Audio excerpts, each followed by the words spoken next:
2024 లేదా 25లో డిగ్రీ లేదా బీటెక్ చదివారా? సాఫ్ట్‌వేర్ జాబ్ కోసం ఎదురు చూస్తున్నారా? అయితే కోడ్ జ్ఞాన్ 100 డేస్ కోర్సులో చేరండి. జాబ్ సాధించండి. నమస్తే, వెల్కమ్ టు సుమన్ టీవీ. నేను మీ యాంకర్ ఉషా. ఈ వీడియో చూస్తున్న ప్రతి ప్రేక్షకులకి కూడా మహాశివరాత్రి పర్వదిన శుభాకాంక్షలు. చాలామంది ఈ జాగరణ కార్యక్రమానికి సంబంధించి లింగోద్భవ సమయం ఏదైతే ఉంటుందో ఆ సమయం ఏంటి అండ్ దాంతోపాటు ఆ సమయంలో మంత్రోచ్చరణ సంకల్పం ఏ విధంగా తీసుకోవాలి, ఎటువంటి ఆరాధన చేయాలని అడుగుతూ ఉంటుంటారు. సో మనతో పాటు వేదిక్ ఆస్ట్రాలజర్ ఉమాదేవరకొండ గారు ఉన్నారు. ఆయన అడిగి తెలుసుకుందాం. నమస్తే ఉమా గారు. నమస్తే అమ్మా. సో ముందుగా మీకు కూడా మహాశివరాత్రి శుభాకాంక్షలండి. సో చాలామంది అడిగేది ఏంటి అంటే లింగోద్భవ సమయం అంటూ ఉంటాము. ఆ సమయం ఈ సంవత్సరం ఏ టైంలో వచ్చింది, ఆ టైమింగ్స్ ఏంటి, అండ్ సంకల్పం ఏ విధంగా తీసుకొని ఆరాధన చేయాలని అడుగుతూ ఉంటుంటారు. ఆ సమయానికి ఉన్న ప్రత్యేకత, ఈ సంవత్సరంలో వచ్చిన ఈ మహాశివరాత్రికి ఉన్న ప్రత్యేకత ఒకసారి వివరించగలరు? తప్పకుండా అమ్మా. ముందుగా చూసేటువంటి వీక్షకులందరికీ కూడా మహాశివరాత్రి శుభాకాంక్షలండి. ఫిబ్రవరి 15వ తారీఖు మాఘ బహుళ చతుర్దశి మహాశివరాత్రి పర్వదినం అండి. ప్రతి మాసంలోనూ మాస శివరాత్రి అనేటువంటిది వస్తుందమ్మా. అదేవిధంగా సంవత్సరానికి ఒకసారి వచ్చే మహాశివరాత్రికి అద్భుతమైనటువంటి ఫలితాలు, ఆ కాస్మిక్ ఎనర్జీ కనబడుతూ ఉంటుందండి. ఒకానొక సమయంలో బ్రహ్మ విష్ణువులు ఇద్దరికీ కూడా వారిరువురు మధ్య అహంకారం అనేటువంటిది పెరిగి నేను గొప్ప అంటే నేను గొప్ప అనేటువంటి స్థాయిలో ఇద్దరు కూడా చర్చించుకునేటువంటి సమయంలో ఒక జ్యోతి స్తంభము అనేటువంటిది ఆవిర్భవించిందండి. వారిరువురు కూడా ఆ యొక్క స్తంభాన్ని చూసి మనకంటే ముందు నుంచి ఒక స్తంభం ఉన్నట్లుగా ఉంది, ఈ యొక్క ఆదిని కానీ అంతమును కానీ ఎవరైతే ముందుగా దీన్ని కనుక్కుంటారో వాళ్లే మన ఇద్దరిలో గొప్ప అని నిర్ణయించుకుని పంచముఖ బ్రహ్మ అయినటువంటి బ్రహ్మదేవుడు హంసవాహనం ఎక్కి పైకి ఊర్ధ్వలింగం వైపు పైకి వెళ్ళగా వరాహ అవతారముతో విష్ణుమూర్తి కిందకి భూమిని తవ్వుకుంటూ కిందకు వెళ్ళి ఆ లింగము యొక్క మూలాన్ని ఎక్కడి నుంచి స్టార్ట్ అయిందో చూడడానికి వెళ్ళారండి. అయితే ఎన్నో వేల సంవత్సరాల పాటు ట్రావెల్ చేసిన తర్వాత కూడా వాళ్ళకి ఏమీ కనబడలేదు. దాని యొక్క ఆది కానీ అంతము కానీ ఎక్కడా కూడా దొరకలేదు. ఆ శివుడి యొక్క స్వరూపాన్ని ఎక్కడ ఎవరు కూడా పట్టుకోలేకపోయారు. అలాంటి సమయంలో విష్ణుమూర్తి వరాహ అవతారమై పైకి వచ్చి నాకు కనబడలేదు, నేను తెలుసుకోలేకపోయిన నిజాన్ని ఒప్పుకుంటారు.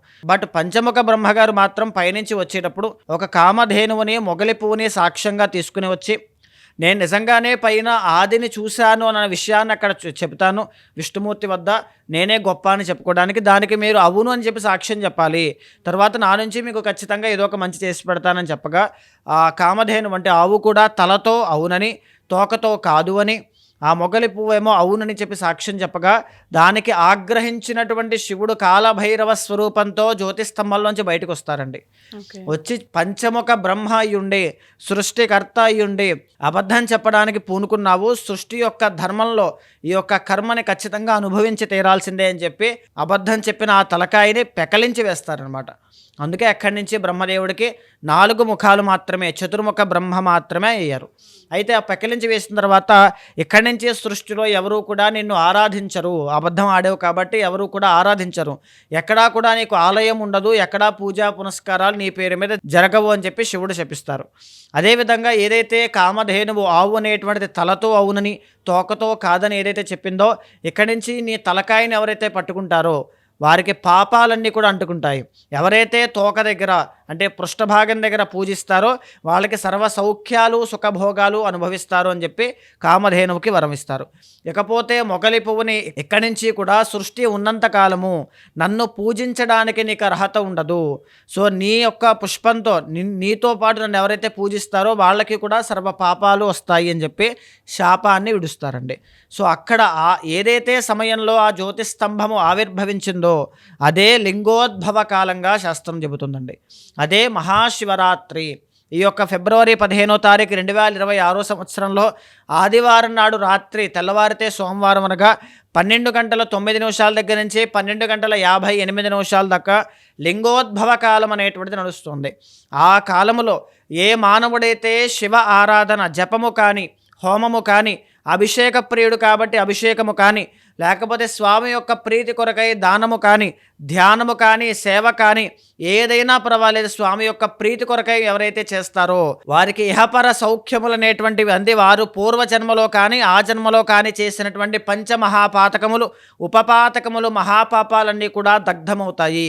అతనికి కోరుకున్నటువంటి కోరికలు సిద్ధించడంతో పాటుగా కైలాస ప్రాప్తి అనేటువంటిది కలుగుతుంది అని చెప్పి శివుడు వరం ఇస్తారండి. అందుకే జన్మకో శివరాత్రి అని చెప్పి ఒక మాట వచ్చిందమ్మా. అవునమ్మా. సో ఈ లింగోద్భవ సమయం ఏదైతే ఉంటుందో మీరు చెప్పినట్టు జన్మకో శివరాత్రి, ఒక్క శివరాత్రి జాగరణ కార్యక్రమం ఏదైతే ఉంటుందో జన్మలకు ఉపయోగపడుతుంది కూడా మనం మాట్లాడుతూ ఉంటుంటాం. ఆ సంకల్పం తీసుకునే విధానం కానివ్వండి, లేదు అంటే ఆ లింగోద్భవ సమయంలో ఏం చేస్తే ప్రతి ఒక్క రాశుల వారు, ద్వాదశ రాశులు ఎవరైతే ఉంటారో ఆ ఫలితం ఏ విధంగా ఉండే అవకాశం ఉంటుంది అంటారు? తప్పకుండా అమ్మ.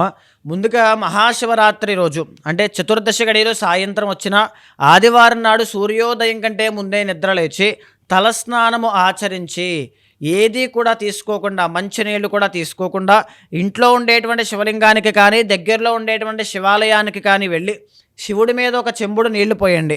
మీరు చేయలేకపోతే గుడిలో ఉండేటువంటి అర్చకులతోనైనా చేయించవచ్చు. అలా చేసిన నాటి నుంచి ఆ సమయం దగ్గర నుంచి మీ మహాశివరాత్రి వ్రతం స్టార్ట్ అవుతుందండి. ఓకే. అంటే అక్కడి నుంచి మీరు ఉపవాసం అనేటువంటిది ఫాలో అవ్వాలి. ఉపవాసము అంటే తినడం మానేసి ఏదో వగైరా పనుల మీద బయటికి తిరుగుతూ కాలక్షేపం చేయడం కాదండి. ఉపవాసము అంటే శరీరానికి ఎంత అవసరమవుతుందో అంతే మాత్రం ఆహారం తీసుకుంటూ శివుడికి బాగా దగ్గరగా ఉండాలి. అంటే శివ పురాణం చదవండి, శివుడి యొక్క పాటలు వినండి, ఆయన్ని గానం చేయండి, కీర్తన చేయండి, మంత్రాన్ని జపము చేయండి, లేకపోతే ఆయనకి అభిషేకం చేయండి. ఎక్కడైనా గుళ్ళో ఆలయంలో పూజలు జరుగుతుంటే అక్కడ ఏదైనా కావాలంటే సహాయం చేయండి, శివుడి కోసం సేవ చేయండి. ఆ రోజంతా కూడా అలా ఉపవాసం ఉండి సాయంత్రము చతుర్దశి గడియలు ఫిబ్రవరి 15వ తారీఖు సాయంత్రం 5 గంటలకి ప్రారంభం అవుతాయమ్మ. ఆ 5 గంటల దగ్గర నుంచి కూడా శివరాత్రి ప్రారంభమైనట్టే.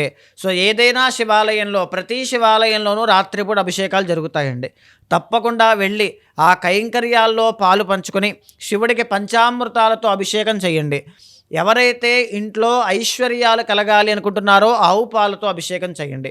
ధనధాన్య డబ్బు విపరీతంగా రావాలి, మాకు లగ్జరీ లైఫ్ కావాలి, మా ఇంట్లో ఉండేటువంటి పిల్లలకి పెళ్ళిళ్ళు అవ్వాలి, ఇలాంటివి అనుకుంటున్నారో పెరుగుతో అభిషేకం చేయండి. ఎవరి ఇంట్లో అయితే ముఖ్యంగా ఆర్థిక సమస్యలు తీవ్రంగా ఇబ్బంది పెడుతూ ఉన్నాయో పసుపు నీటితో అభిషేకం చేయండి. ఎవరి ఇంట్లో అయితే కోర్టు సమస్యలు కానీ, రుణ బాధలు, అప్పుల బాధతో ఇబ్బంది పడుతూ ఉన్నారో కుంకుమ నీటితో అభిషేకం చేయండి. ఎవరికైతే ప్రాణ అపాయ స్థితిలో హాస్పిటల్లో ఉండి ఒక వెంటిలేటర్ పొజిషన్లో ఉండి ఇంకా స్వామివారి యొక్క అనుగ్రహం ఉంటే తప్ప, ఆయన యొక్క కృప ఉంటే తప్ప ఆయనకి బ్రతికేటువంటి అవకాశం లేదనేటువంటి స్థితిలో ఉన్న నల్ల నువ్వుల నూనెతో స్వామివారికి అభిషేకం చేస్తే మృత్యుంజయుడు అవుతారండి ఎవరైనా సరే. నవరత్న జలాలతో చేయండి, అష్టైశ్వర్యాలు పడతాయి. సువర్ణ జలాలతో చేయండి, ధనయోగం పడుతుంది. అన్నాభిషేకం చేయండి. మీ ఇంట్లో ఉండేటువంటి 7 తరాలకి, తరువాత వచ్చే 7 తరాలకి తినడానికి కానీ ఉండడానికి కానీ ఎటువంటి లోటు లేకుండా స్వామివారి యొక్క కృప మీ మీద ఉంటుంది. ఓకే, డెఫినెట్గా అమ్మగారు. సో జాగరణ కార్యక్రమంతో పాటు ఏం చేయాలి, విధి విధానాలు, వీటన్నిటిని కూడా ఈ విధంగా ఫాలో అవ్వాల్సిన అవసరం ఉంటుంది అంటారు. అండ్ ఎవరైనా సరే ఈ జాగరణ కార్యక్రమం మనం కూడా నిర్వహిస్తూ ఉన్నాం కాబట్టి మహాశివరాత్రి రోజున పాల్గొనాలి అనుకుంటే ఈ విధంగా మిమ్మల్ని అప్రోచ్ అవ్వాలి అంటారు? తప్పకుండా అండి. కర్మ ప్రాయశ్చిత్త రుద్ర తంత్రంలో ఎవరు పాల్గొనాలి అనుకున్నా హైదరాబాద్ నగరంలో జరిగేటువంటిది. ప్రతి ఒక్కరూ కూడా స్వయంగా వచ్చి హోమాది క్రతువుల్లో, అభిషేకాల్లో, కుంకుమార్చనల్లో, లేకపోతే పారాయణంలో ఎక్కడైనా పాల్గొనవచ్చు. హైదరాబాద్ నగరంలో జరిగేటువంటిది కాబట్టి రాలేని పక్షంలో ఎవరైనా దూరాన ఉన్నా, విదేశాల్లో ఉన్నా, ఆరోగ్య పరిస్థితుల వల్ల రాలేకపోయినా కనీసం ఇంట్లో నుంచి అయినా మన యొక్క లైవ్ కార్యక్రమాన్ని వీక్షిస్తూ స్వామివారి యొక్క సేవ అంతా కూడా వీక్షిస్తూ ఇంట్లో నుంచే శివనామస్మరణ చేస్తూ గోత్రనామాలతో కూడా చేయించవచ్చు. మరిన్ని వివరాలు కావాలి అనుకుంటే మీకు కింద కనిపించే నెంబర్కి కాల్ చేస్తే మా వాళ్ళు మీకు పూర్తిగా వివరాలు అందిస్తారండి. తప్పకుండా అమ్మగారు. థ్యాంక్ యూ అమ్మగారు. Thank you so much. నమస్తే అమ్మ.